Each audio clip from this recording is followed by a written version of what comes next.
Con la ayuda del Señor vamos a considerar una porción. Quiero considerar lo que la Biblia dice acerca de dónde están los muertos, a dónde van las almas que mueren. Y vamos a comenzar en Eclesiastés capítulo 9. Eclesiastés capítulo 9, leyendo versos 4 hasta 10.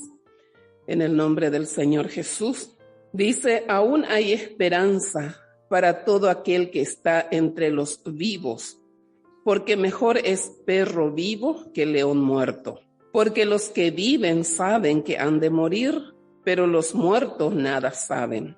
Si tienen más paga, porque su memoria es puesta en olvido.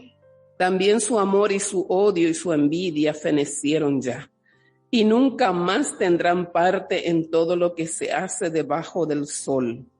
Anda y come tu pan con gozo, y bebe tu vino con alegre corazón, porque tus obras ya son agradables a Dios. En todo tiempo sean blancos tus vestidos, y nunca falte ungüento sobre tu cabeza. Goza de la vida con la mujer que amas, todos los días de la vida de tu vanidad que te son dados debajo del sol. Todos los días de tu vanidad, porque esta es tu parte en la vida y en tu trabajo con que te afanas debajo del sol. Todo lo que te viniere a la mano para hacer, hazlo según tus fuerzas, porque en el Seol a donde vas no hay obra, ni trabajo, ni ciencia, ni sabiduría. Que el Señor bendiga su palabra. Encontramos aquí, nos dimos cuenta seguro en la lectura, 3 veces Salomón dice debajo del sol. Y él escribe este libro desde ese punto de vista de un ser humano, como un ser humano y la experiencia debajo del sol, en esta tierra, ¿verdad? Como humano. Por eso él dice, mejor es la vida que la muerte. Pero nos hace pensar en lo que el apóstol Pablo dijo. ¿Qué dijo Pablo? ¿Qué es mejor? El estar con Cristo es muchísimo mejor. Y está hablando de la vida después de esta vida. Es decir, pasando el creyente por la muerte. Y vamos a pensar un poquito, hermanos, en el Antiguo Testamento, poco conocimiento había de dónde va, qué pasa con el espíritu y el alma del ser humano. Ellos podían mirar y aprender de lo que se hace con el cuerpo de un muerto, pero qué pasa con su espíritu, su alma, era un poco algo desconocido. Pero con la luz del Evangelio, el conocimiento del Nuevo Testamento, podemos nosotros entender qué pasa con el espíritu de una persona, su alma, cuando su espíritu y su alma dejan su cuerpo. Porque esa es la muerte. La muerte física, muerte quiere decir separación. Y cuando del cuerpo físico se separa el alma y el espíritu, una persona muere físicamente. Y está también la muerte segunda, que es la separación del espíritu y del alma del ser humano eternamente de su creador. Cuando estos son enviados al lago de fuego, ni siquiera es el infierno, porque el infierno no es eterno. El infierno también va a desembocar en el lago de fuego. Lo que es eterno es el lago de fuego, la condenación. Y gracias a Dios por el Nuevo Testamento que nos da entendimiento, nos da luz, revelación en cuanto a estas verdades. Vamos a mirar en 2 Timoteo capítulo 1, lo que el apóstol Pablo escribió en cuanto a estas cosas. Y aquí habla de inmortalidad, la vida que Dios sacó a luz por el Evangelio. Y vamos a leer 2 Timoteo 1, versos 8 hasta 11.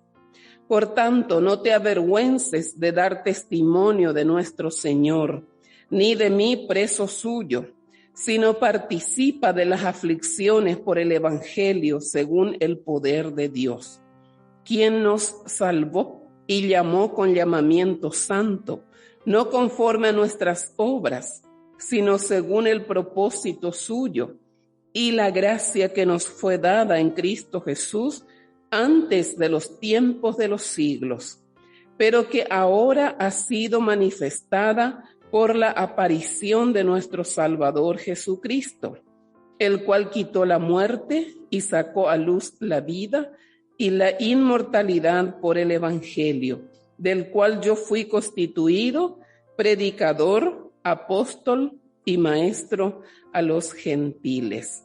Así el apóstol Pablo estaba escribiendo a Timoteo. Nosotros sabemos por las 2 cartas que este joven obrero estaba pasando por una experiencia, podemos decir, de desierto en su vida. Parece que tenía miedo, estaba avergonzado, y gracias a Dios que él tiene un padre espiritual y pudo escribir a Pablo y contarle su situación.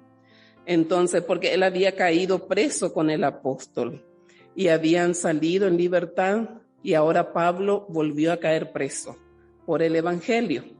Y parece que Timoteo estaba con mucho miedo, mucho temor y vergüenza también. Y le cuenta a su padre. Y el apóstol, ¿qué le dice?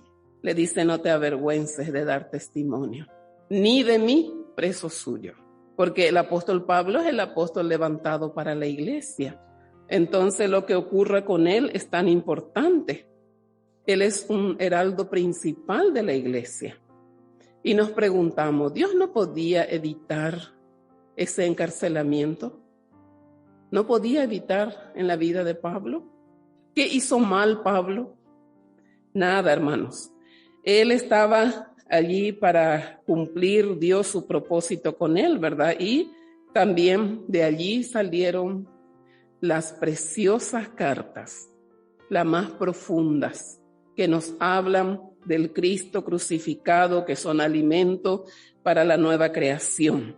Y bueno, y entre otras cosas, él le dice, el verso 9, ¿quién nos salvó y llamó con llamamiento santo, no conforme a nuestras obras, sino según el propósito suyo y la gracia que nos fue dada en Cristo Jesús antes de los tiempos de los siglos? Esa gracia destinada a nosotros, pero que ahora ha sido revelada, manifestada por la aparición de nuestro Salvador Jesucristo, el cual quitó la muerte y sacó a luz la vida y la inmortalidad por el Evangelio. Y yo soy el predicador de eso, dice Pablo. Yo fui constituido predicador, apóstol y maestro de los gentiles. Muchos dones tenía el apóstol. Parece que todos los dones del Espíritu en su vida, capacidad que Dios había puesto en él para que él sea un predicador, un apóstol, es decir, un enviado en una misión oficial, y maestro a los gentiles. Ese también es un don, el don de enseñarnos y hacernos entender. Yo fui constituido, dice él. ¿Quién le constituyó? Y Dios, en su voluntad. Y si Dios nos da un llamado, si somos llamados a algún servicio en su obra, no hay motivo para ser cobarde, porque el Señor siempre nos capacita. Es serio, como Salomón iba a construir el templo y David dijo, la obra es grande, no es para un humano, es una casa para Dios lo que se va a hacer. Era algo delicado, ¿verdad? Y no es menos delicado, sino más todavía, este edificio espiritual que está siendo construido con piedras vivas, que somos los creyentes. Se está construyendo. La iglesia está comparada figurativamente, ¿verdad? Un edificio cuyo fundamento es Jesús, a una familia donde la cabeza es Cristo, un cuerpo, y nosotros somos los miembros de su cuerpo. ¿Y cuántas figuras en la iglesia? Una labranza y así, ¿verdad? Pero mediante la luz que Dios ha dado a través del Evangelio en el Nuevo Testamento, a través del apóstol Pablo, podemos comprender las cosas que los antiguos no entendían. Esto nos da, aquí dice, sacó a luz la vida y la inmortalidad por el Evangelio. Entonces, mediante el Nuevo Testamento, entendemos que el espíritu y el alma del creyente van directamente a la presencia de Dios cuando parte de esta vida. La religión inventó que hay un purgatorio, pero ese es invento de la religión. Ni los religiosos se van ahí, porque no existe. Pero cuando el creyente parte de esta vida, porque hasta ahí nomás dice Dios, entonces el espíritu y el alma van al Creador. Vamos a leer en 2 Corintios capítulo 5, con la ayuda del Señor, avanzando un poco. 2 Corintios 5, versos 6 al 8. Los primeros versículos de este capítulo hablan de la muerte de un creyente, que la Biblia llama un dormir, y eso nos da mucha paz. Y allá, el cuerpo es lo que aquí duerme, pero el espíritu y el alma están allá conscientes de todo, en la presencia de Dios. ¿Cómo quiere engañarnos la religión, verdad? Como que un alma va al purgatorio y tiene que purgar. Si no aceptó a Cristo como Salvador, no hay otro nombre. No existe un lugar donde se pueda purgar las penas. Cristo es el único. No desecho la gracia de Dios, dijo el apóstol Pablo. Si hubiera otra manera de ser salvo, por demás murió Cristo. ¿Para qué vino a sufrir tanto? ¿Por qué no nos ayuda a cumplir la ley y a ser buenos pecadores? Pero no es así, todos sabemos. Y aquí dice el apóstol, 2 Corintios 5, 6 al 8. Así que vivimos confiados siempre y sabiendo que entre tanto que estamos en el cuerpo, estamos ausentes del Señor, porque por fe andamos, no por vista, pero confiamos y más quisiéramos estar ausentes del cuerpo y presentes al Señor. La perspectiva humana de Salomón que dice, los días de tu vanidad, allá, que mejor es el vivir que el morir, ¿verdad? No, eso es un pensamiento muy humano. Está en la Biblia porque fue inspirado para enseñarnos. Y muchas cosas de la vida son vanidad pasajera. Van a pasar. Hay cosas que necesitamos como seres humanos hacer, pero que pronto pasan. Cocinamos, comemos todo y ya terminó. Hay que proyectarse para la siguiente comida. Bueno, pero son necesarias y son de la bondad de Dios, pero hay algo eterno. Hay algo eterno y nosotros nos preparamos día a día, hermanos, para este encuentro con el Señor, para cuando llegue el tiempo de Dios para estar delante de Él, presentes al Señor. Hay una traducción que dice, estar en casa con, presente al Señor, estar en casa con Él. No hay miedo ahí. Siempre les cuento lo que leí una vez de un hermano que él comparaba a su hijo pequeño, le preguntaba qué es la muerte, ¿verdad? Y él le explicó con estas palabras, con este ejemplo. Es como cuando tú duermes, le dice, en la casa de fulano o de abuelo, y nosotros cuando venimos te traemos en brazos y te colocamos en la cama y mañana te despiertas en casa. Y así nomás también es la muerte para el Hijo de Dios. Pero ¿por qué el ser humano teme la muerte?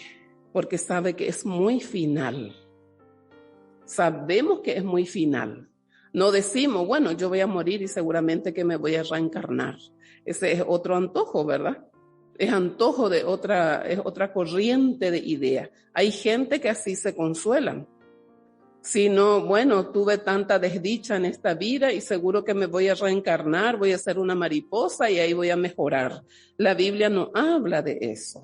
Y nuestros pensamientos tienen que estar gobernados por la Santa Biblia. ¿Qué dice Dios? Está establecido a los hombres que mueran y después el juicio. Hay un rendir cuentas delante del Señor. comamos y bebamos que mañana moriremos y todo termina. Entonces se echa al pecado, a la parranda, pero no es así tampoco. Hay un rendir cuentas delante del Señor y vamos a estar muy conscientes delante de Él. Va a haber gozo, porque en la presencia de Dios siempre hay gozo, pero Él también nos va a mostrar las cosas que perdemos y seguro que aunque sea por ese instante va a haber tristeza. Yo tuve esta corona para ti, o yo tuve esta gloria para ti, pero no rendiste tu vida. Tuviste la oportunidad de tomar esta decisión y este era el premio a esa obediencia. Y cosas así, ¿verdad? Podemos pensar y ayudarnos a entender mediante la Biblia. Gracias a Dios, el apóstol Pablo nos enseña provechosamente y podemos prepararnos para aquel día cuando vamos a estar delante del Señor. Y la conclusión de Pablo es que estar con Cristo es muchísimo mejor. Estar con el Señor, porque acá dice donde estamos leyendo 2 Corintios 5:8, quisiéramos estar ausentes del cuerpo y presentes al Señor. Vamos a mirar Filipenses 1.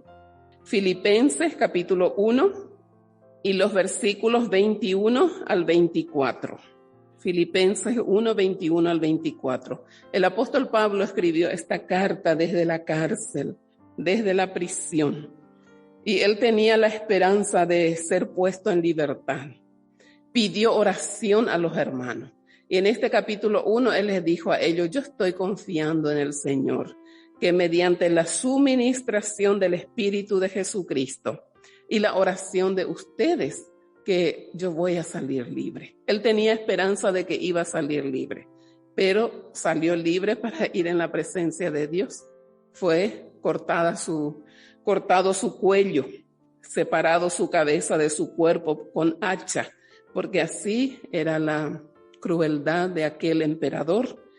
Y bueno, pero Pablo no perdió nada. Él quería lo mejor, quería conocer los padecimientos de Cristo, quería participar más, tener esa comunión y bueno, así también terminó y sin duda alcanzó lo mejor, ¿verdad? Bueno, vamos a leer. Porque para mí el vivir es Cristo y el morir es ganancia. Mas si el vivir en la carne resulta para mí en beneficio de la obra, no sé entonces qué escoger. Porque de ambas cosas estoy puesto en estrecho, teniendo deseo de partir y estar con Cristo, lo cual es muchísimo mejor. Pero quedar en la carne es más necesario por causa de vosotros, es decir, por causa de los gentiles. Él va a estar predicando y orando más por los santos, animando a la obediencia. Entonces él dice, es necesario. Quedar todavía, esta carne aquí es quedar en vida en este cuerpo. Seguir viviendo en la tierra no es andar en su yo, ¿verdad? Entendemos muy bien esto. Él dice, para mí el vivir es Cristo. ¿Qué es para ti el vivir? ¿Pensaste alguna vez? Alguno dice, mi vida es viajar, conocer lugares. Otro va a decir, mi vida es tal cosa. Algunos, y mi vida es trabajar. Pero Pablo dice, para mí el vivir es Cristo, el Señor. Y esto no es una palabra linda, en verdad. Para él el vivir era Cristo. Cristo vivía en él vivía a Cristo. En la comunión, en la voluntad. Y entonces, ¿el morir qué es?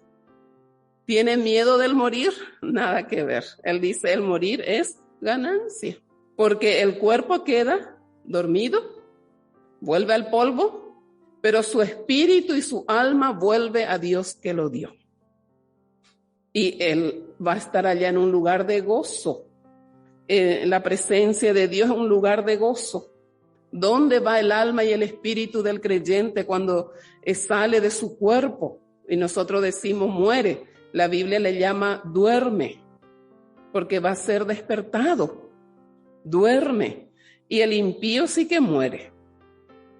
¿Y dónde va el espíritu del impío? Y va al Seol. Va a un lugar donde de por sí ya hay tormento. Ya en alguna medida está sufriendo, pero el creyente en alguna medida ya está gozando. Y cuando pase por el tribunal de Cristo, que yo no sé cuándo va a ser, al pasar por el tribunal de Cristo va a recibir recompensa y va a ir a ocupar su lugar por la eternidad, ya sea en un trono junto con Jesús, ya sea con corona o desde lejos con una palmita, ¿verdad? Porque también creyentes van a estar en el cielo mirando todo desde lejos nomás, como espectadores, ¿verdad? Pero en el cielo. Y otros, los fieles, van a ser los protagonistas, van a ser la esposa del Cordero. Y el apóstol Pablo dice, es ganancia. Y a él parece que Dios le dio, Pablo, puedes escoger. ¿Quieres venir ya a mi presencia y descansar? ¿O quieres seguir viviendo? Y él dice, estoy puesto en estrecho. Y puso en la balanza, ¿verdad? Y aparentemente vivió más tiempo, un poco más, ¿verdad? Bueno, vamos a mirar en Lucas capítulo 6, donde vemos claramente dónde va el espíritu y el alma del que muere, porque ese es nuestro tema. Lucas 16. En el Antiguo Testamento hay pocos versículos, pocos pasajes que señalan qué es lo que pasa después de la muerte. Pero ahí, y nos muestran también que hay esperanza de resurrección. Pero mediante el Nuevo Testamento es que comprendemos. Lucas 16, versos 19 hasta 31, vamos a leer. Este es el pasaje. Dice, había un hombre rico que se vestía de púrpura y de lino fino y hacía cada día banquete con esplendidez. Había también un mendigo llamado Lázaro que estaba echado a la puerta de aquel, lleno de llagas, y ansiaba saciarse de las migajas que caían de la mesa del rico. Y aún los perros venían y le lamían las llagas. Aconteció que murió el mendigo y fue llevado por los ángeles al seno de Abraham. Y murió también el rico y fue sepultado. Esta expresión, hermanos, aquí en el verso 22, nos hace imaginar un poco. Dice, murió el rico y fue sepultado, pero murió el mendigo y fue llevado por los ángeles al seno de Abraham.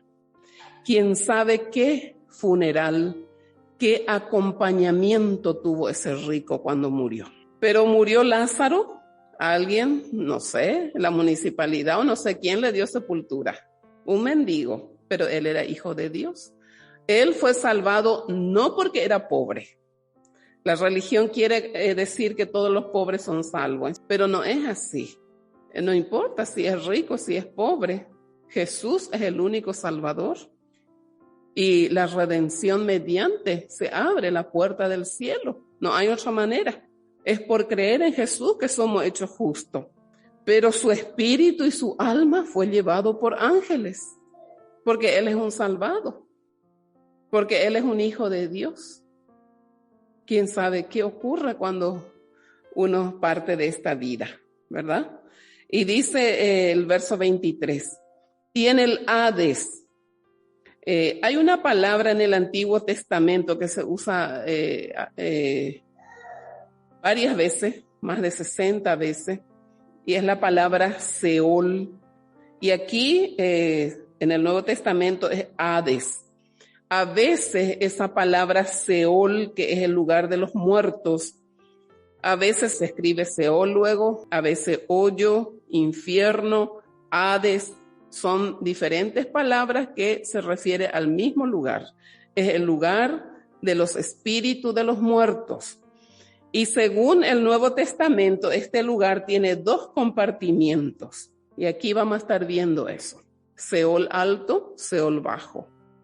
Uno arriba y otro abajo. Y son la idea, el significado de esa palabra misma indica un depósito, un espacio hueco.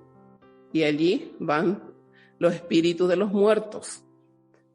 Y vamos a seguir leyendo. Dice el verso 23, en el Hades, o podría decir en el Seol, en ese lugar donde van los espíritus de los muertos, alzó sus ojos estando en tormentos, este es el rico, y vio de lejos a Abraham y a Lázaro en su seno. Entonces él, dando voces, dijo: Padre Abraham, ten misericordia de mí, y envía a Lázaro para que moje la punta de su dedo en agua y refresque mi lengua, porque estoy atormentado en esta llama. Pero Abraham le dijo: Hijo, acuérdate que recibiste tus bienes en tu vida, y Lázaro también males, pero ahora este es consolado aquí, y tú atormentado. Además de todo esto, una gran cima está puesta entre nosotros y vosotros, de manera que los que quisieren pasar de aquí a vosotros no pueden, ni de allá pasar acá. Entonces le dijo: Te ruego pues, Padre, que le envíes a la casa de mi padre, porque tengo 5 hermanos, para que le testifique, a fin de que no vengan ellos también a este lugar de tormento. Y Abraham le dijo: A Moisés y a los profetas tienen, óiganlos. Él entonces dijo: No, padre Abraham, pero si alguno fuere a ellos de entre los muertos, se arrepentirán. Mas Abraham le dijo: Si no oyen a Moisés y a los profetas, tampoco se persuadirán, aunque alguno se levantare de los muertos. Qué incredulidad. Nosotros pensamos igual. Si alguno se levantare de los muertos, ¿qué testimonio puede ser? Pero ¿cómo es que se recibe la fe? Por el oír la palabra. No es por ver algo admirable, algo asombroso. Nos gustaría ver que paralíticos sean sanados, que otras enfermedades, que gente sean, a veces que una persona que sufre de cáncer, que sea sanado. ¿Y qué testimonio puede ser? Puede ser, va a ser un testimonio del poder de Dios, porque son cosas incurables por la ciencia, pero no sé si se salvarán algunos por eso, porque la fe es por el oír la palabra. Si no oyen a los instrumentos que están predicando la palabra, no se van a persuadir ni si alguien se levanta de los muertos.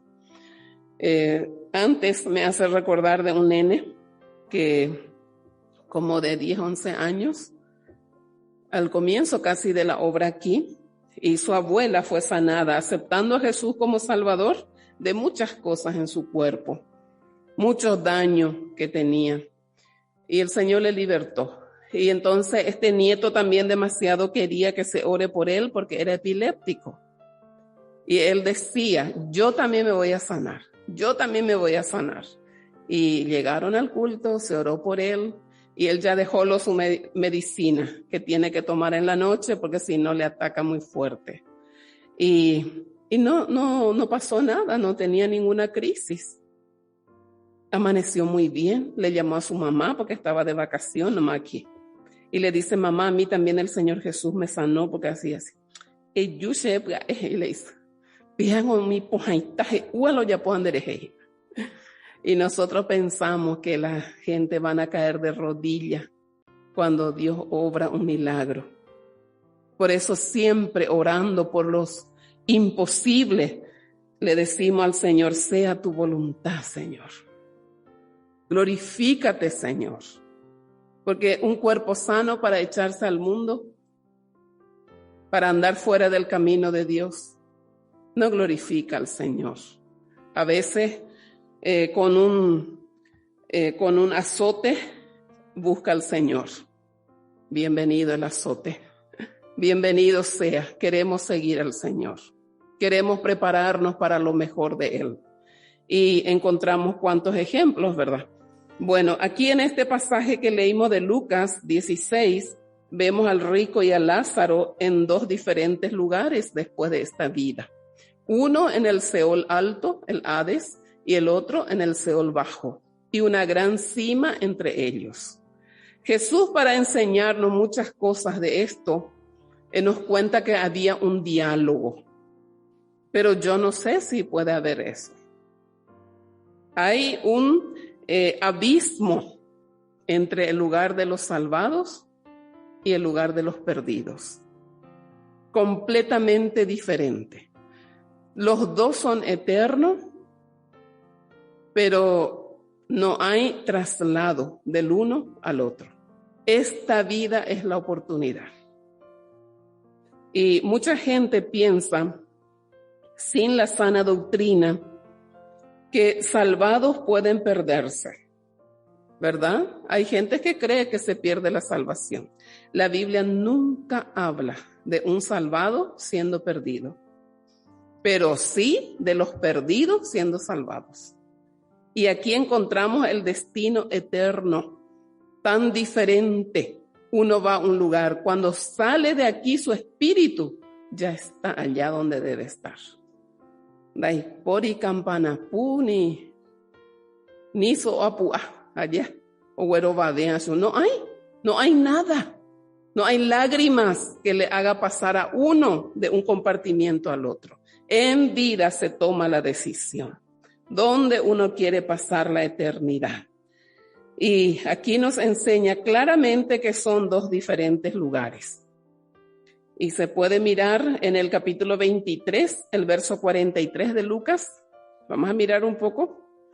Cuando Jesús, con aquel ladrón arrepentido, Jesús le había prometido estar en su presencia, estar con él. Lucas 23, 43. Entonces Jesús le dijo: de cierto te digo que hoy estarás conmigo en el paraíso. Y este lugar de descanso, llamado aquí el paraíso, en la lectura de Lucas 16 es el seno de Abraham.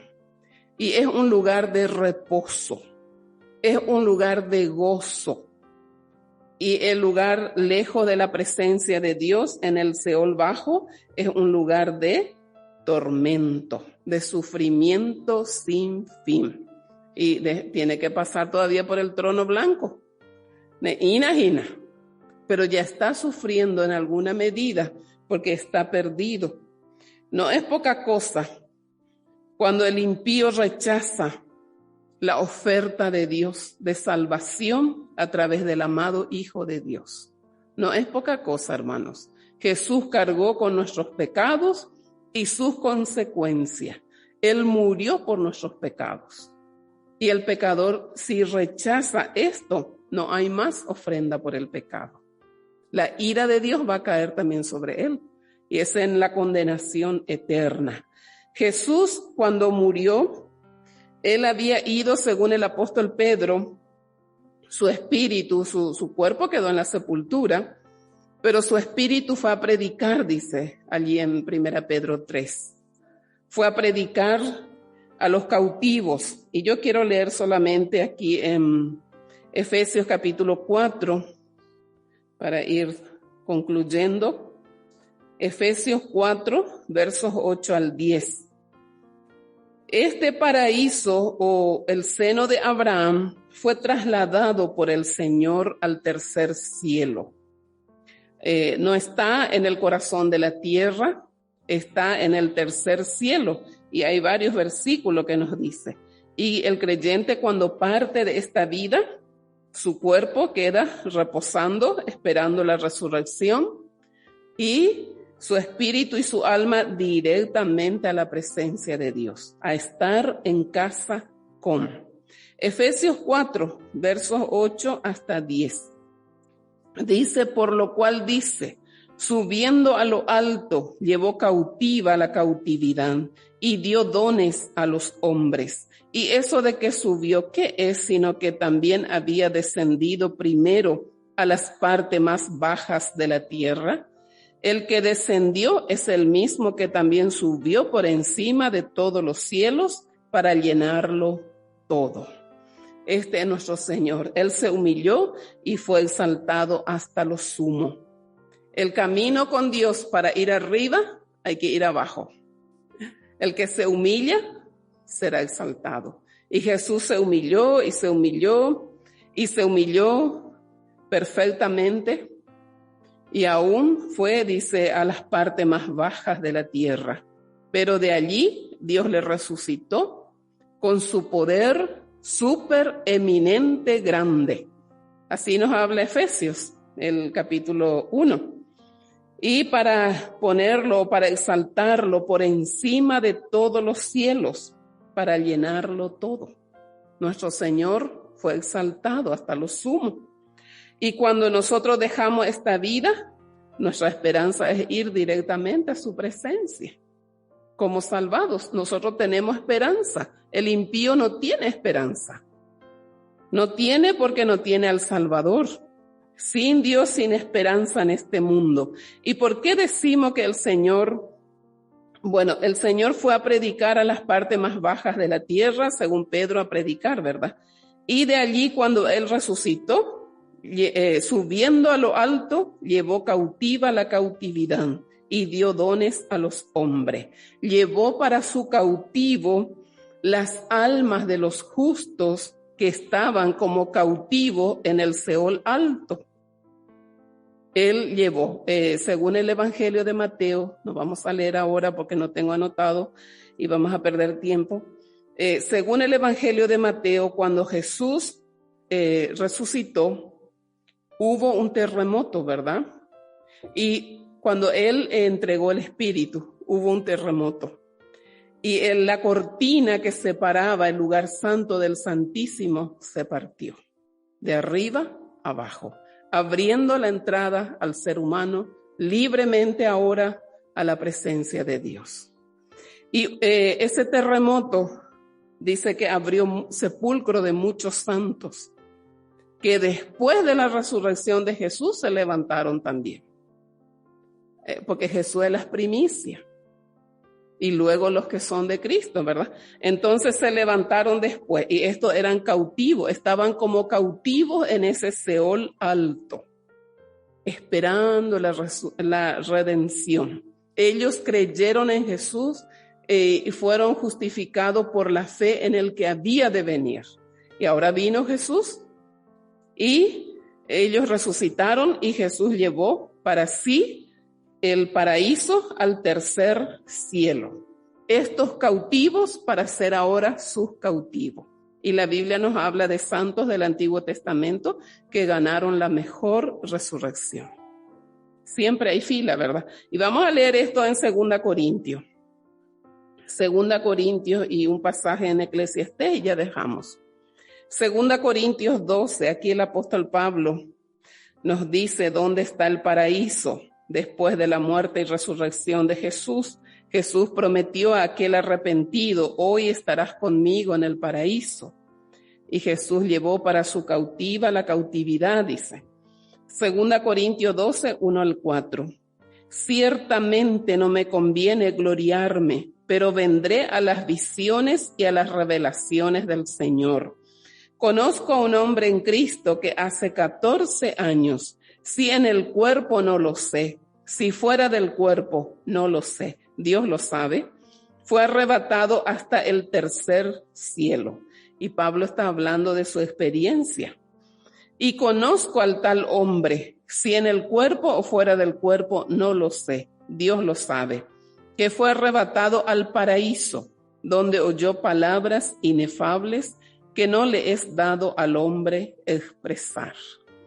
El idioma del cielo, el idioma espiritual, celestial, y que no hay expresión en nuestro lenguaje castellano ni en ninguno, ¿verdad? Para reproducir eso. Pablo no podía, dice, oyó palabras que no le es dado al hombre expresar. Podía oír, pero no podía expresar. Dios usa los oídos, siempre. Él no habla aquí de lo que vio, pero habla de lo que oyó. Y cosas inefables, inexplicables. ¿Y dónde fue esta experiencia? En el tercer cielo. Y le llama el paraíso.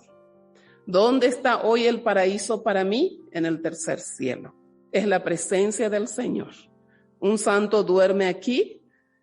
Su cuerpo depositamos en el jardín de reposo, pero su alma y su espíritu en el momento están en los cielos. El engaño de la religión que quiere hacer algo por 9 días, y porque para que sufra menos su ser querido, después a los 3 meses, y así va, pero no logra nada. Tiene que creer en Jesús, el único sacrificio que Dios acepta. Y terminamos, hermanos, con Eclesiastés 12, 6 al 7.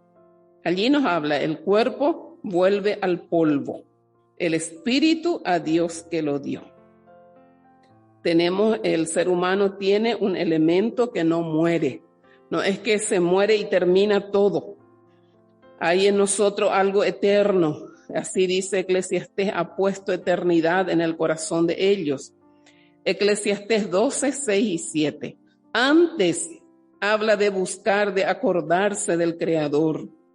Y dice, antes que la cadena de plata se quiebre y se rompa el cuenco de oro y el cántaro se quiebre junto a la fuente y la rueda sea rota sobre el pozo y el polvo vuelva a la tierra como era y el espíritu vuelva a Dios que lo dio. Está hablando antes que sea tarde. Es tan interesante leyendo desde el primer versículo. Antes de perder tu vista, vuelve a Dios. Antes de empezar a temblar tu cuerpo, vuelve a Dios. Antes de perder tu oído, vuelve a Él. Y así va hablando, ¿verdad? Y cuando vas a necesitar que alguien te lleve de su brazo porque ya no puedes caminar solo, acuérdate de tu Creador en los días de tu juventud. Y luego dice, antes que se quiebre el cántaro junto a la fuente. ¿A qué está comparado nuestro cuerpo? A un vaso de barro, un cántaro que un día se va a romper.